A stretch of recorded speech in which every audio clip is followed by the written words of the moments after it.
Welcome back to the morning brief, and top on the brief this morning, starting with the economy as the administration looks to ways to make things move faster at the ports. The President has inaugurated a steering committee for the National Single Window Project. This initiative is aimed at providing a comprehensive trade facilitation system in Nigeria and ensure faster cargo clearance at the seaports.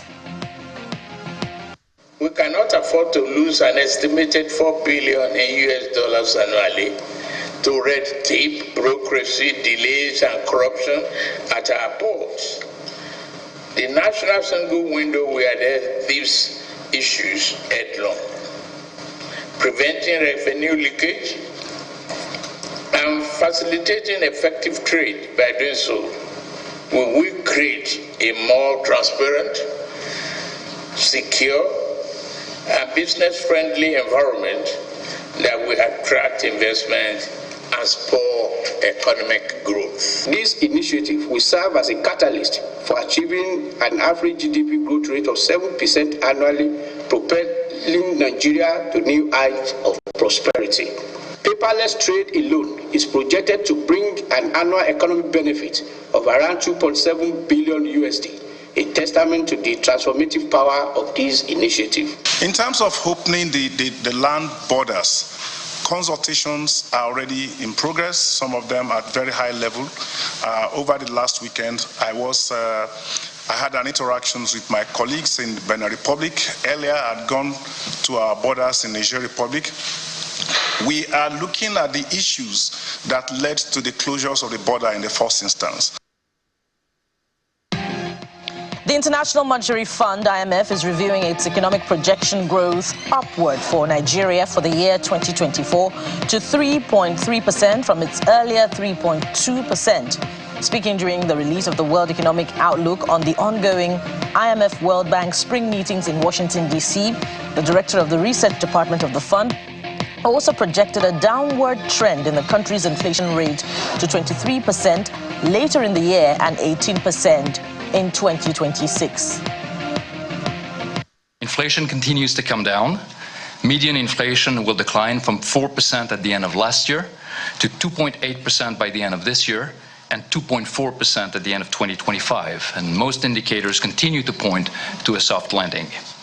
Now, resilient growth and rapid disinflation are consistent with favorable supply developments, including the fading of energy price shocks and a striking rebound in labor supply, supported by strong immigration in many advanced economies. In Nigeria, steady, but actually rising this year from 2.9% last year to 3.3% this year. We've seen an expansion from the recovery in the oil sector with a better security situation and also improved agriculture, benefiting from the better weather conditions and the introduction of dry season farming. So there's a broad-based increase also in the financial sector and the IT sector. Inflation, yes, it has increased. Part of this reflects the reforms, the exchange rate, and it's passed through into other goods, from imports to other goods. So this explains also why we revised up our inflation projection for this year to 26%. And with the kickoff of the IMF and World Bank Spring Meetings in Washington, D.C., debt and climate finance are back on the agenda. Nigeria's delegation is being led by the Minister of Finance and Coordinating Minister of the Economy, who emphasizes the need for the country to ensure it registers its voice as an important country in Africa and the world. He spoke with our London correspondent, Juliana Olayinka. Nigeria has to be at the table. Nigeria has to have its voice heard as an important country, not just in Africa, but in the world, given the size, the population, the resource endowment of the country, and of course, it is one of the largest democracies in the world, which is also a very important factor. It gives us an opportunity on the world stage in front of the most important financial decision makers, and of course the whole world is watching. The private sector in particular takes their signals from some of the conversations that go on, and it's an opportunity to showcase the achievements of the macroeconomic reform process of President Bola Ahmed Tinubu is an opportunity to say what has been done so far, and also to indicate the direction of travel in which we are going, and give people an indication of where things are likely to go next. And of course, although it's early days yet, it is a success story in the sense that the president set out, first of all, to stabilize the economy that he met, which was one, as we know, that was very lopsided.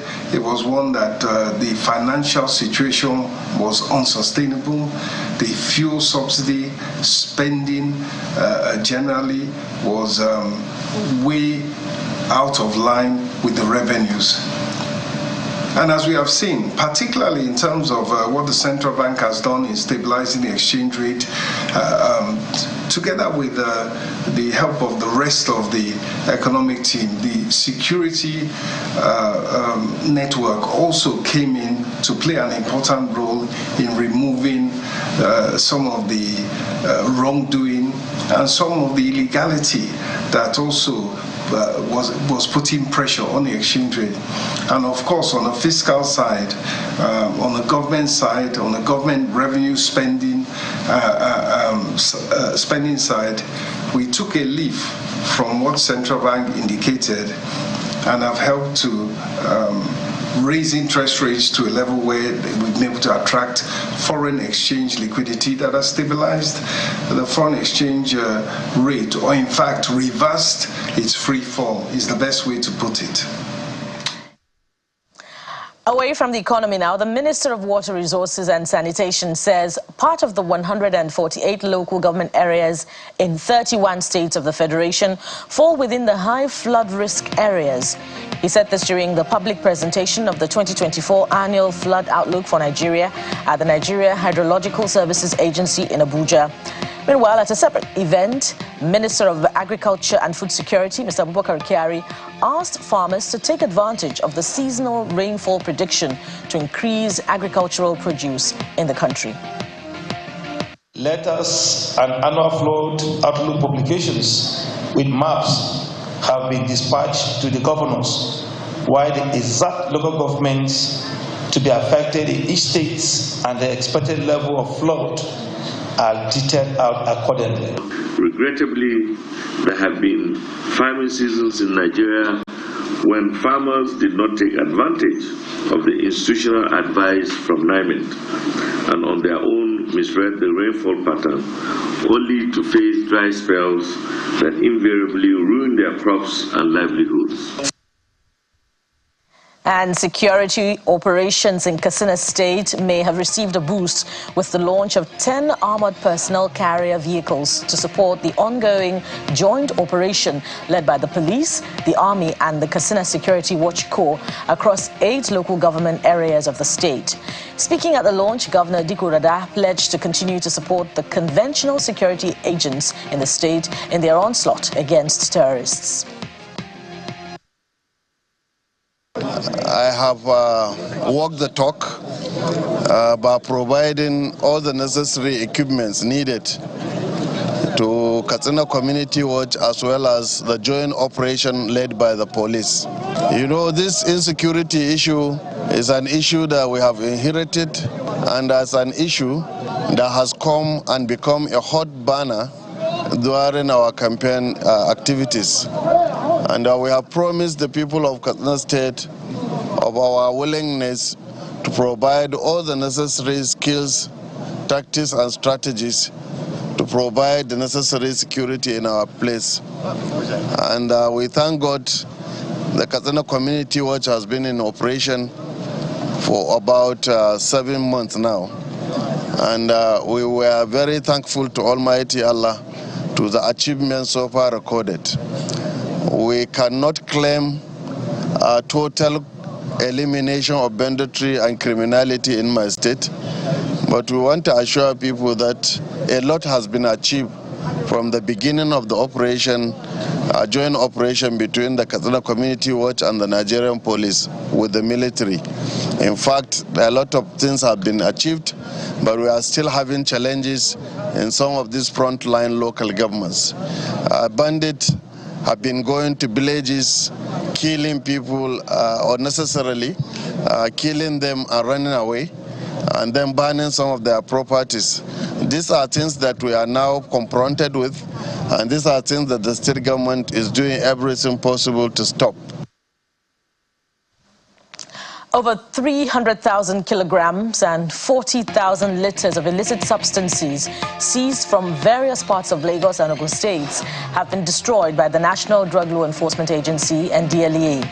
The heap of illicit substances was publicly set ablaze in Badagry, Lagos State, in the presence of the Chairman, Chief Executive Officer of the agency, Brigadier General Buba Marwa, and other top officials of the agency. The drugs were seized by operatives of the agency across different formations from January 2022 until date. These illicit substances were seized from various parts of Lagos in the metropolis, at the seaports, airports, and land borders. We use occasions such as this as an opportunity to appreciate our international partners, especially the American Drug Enforcement Administration, US DEA, the United Kingdom, NCA, National Crime Agency, the UK Border Force, the Germans, the French, Indian NCB, among others who have worked with us on a number of crime busts. Nigeria's foreign exchange reserves have taken a sharp hit, dropping by about $1.84 billion in just 26 days as the Central Bank of Nigeria intensifies efforts to stabilize the naira. As of April the 12th, data from the Apex Bank reveals reserves standing at $32.61 billion, a significant decline from the $34.45 billion recorded in March this year. Analysts believe the decline can be attributed to the CBN's active interventions in the FX market to bolster the naira. And outside our shores, jury selection has resumed on day 2 of former U.S. President Donald Trump's long-awaited hush money trial in New York, marking the first time that a U.S. president, former or current, has faced a criminal trial.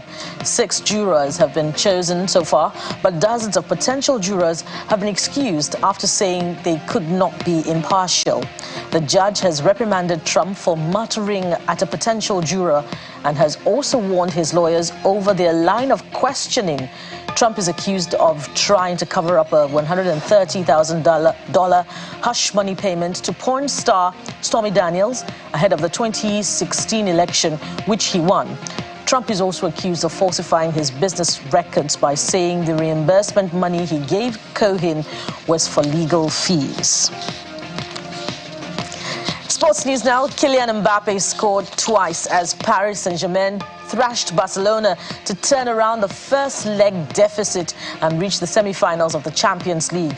PSG has trailed 3-2 after the first leg in France, but reached the last 4 for the first time since 2021, following a chaotic encounter in Spain. Luis Enrique's side will face Borussia Dortmund in the semi-final after they beat Atletico Madrid 5-4 on aggregate in a thrilling encounter in Germany. In the meantime, Borussia Dortmund reached their first Champions League semi-finals in 11 years by producing a superb second-half comeback to beat Atletico Madrid 5-4 on aggregate.